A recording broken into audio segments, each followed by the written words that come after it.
আসসালামু আলাইকুম। আজ আমি কলার গাছের ভেতরের অংশ থোর মুরগির স্কিন দিয়ে ভাজি করব। খুবই মজার হয়, অসম্ভব মজাদার। তো আমার ভিডিও দেখার আগে লাইক দিয়ে আমার ভিডিওটি দেখা শুরু করবেন। এখানে আমি থোরটা নিয়েছি, স্কিন নিয়েছি, সাথে পেঁয়াজ নিয়েছি। তো মুরগির স্কিন আমি এখানে গরম পানি দিয়ে পরিষ্কার করব, যেহেতু অনেক গরম। লার্কির সাহায্যে এটা আমি নেড়ে নেব।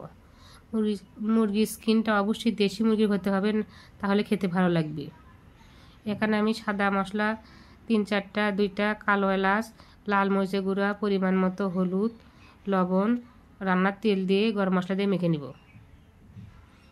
তো হাত ধুয়ে একটু পানি দিয়ে দিলাম। এটা আমি 3টা শীষ দিয়ে নিব।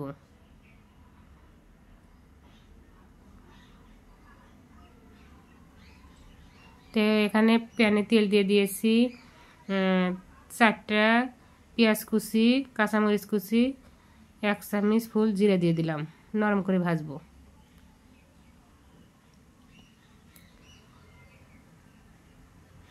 মশলা যাতে না পুড়িয়ে যায় এজন্য সামান্য একটু পানি দিয়ে নিলাম। পরিমাণ মতো আদা রসুন পেস্ট, সামান্য একটু লাল মরিচের গুঁড়া, হলুদ, ধনে গুঁড়ো দিয়ে দেব।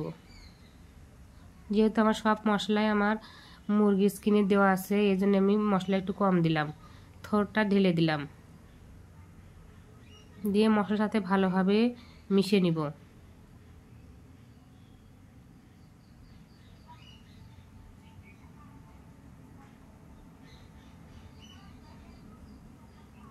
তো এই পর্যায়ে আমি একটু আলু ঝুরি করে রাখছিলাম, সেটা ঢেলে দিলাম। ভালোভাবে মশলার সাথে মিশিয়ে নিব।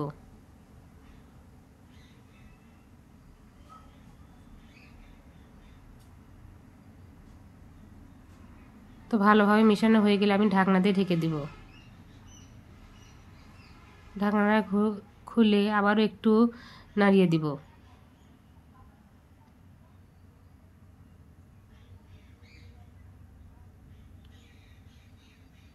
এ পর্যায়ে আবার ঢাকনা দিয়ে আমি ঢেকে দিব। তো ঢাকনাটা খুলে আবার দেখুন, একবারে রসটা শুকিয়ে গেছে। এবার মুরগির স্কিনটা ঢেলে দেবো। এখানে আমি স্কিন সামান্য একটু ফ্রেশ গোস্ত নিয়েছি, তাহলে খেতে ভালো লাগবে, এই জন্য আমি দিয়েছি।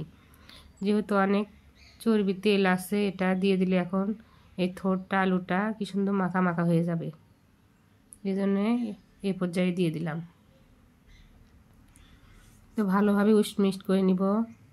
তো এইভাবে একবার হলো ট্রাই করবেন, খুবই মজার হয় খেতে।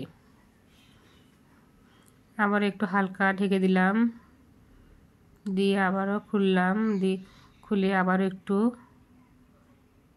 নারকেলের সাহায্যে ঘুরে নেব, মিক্সড করে নিব।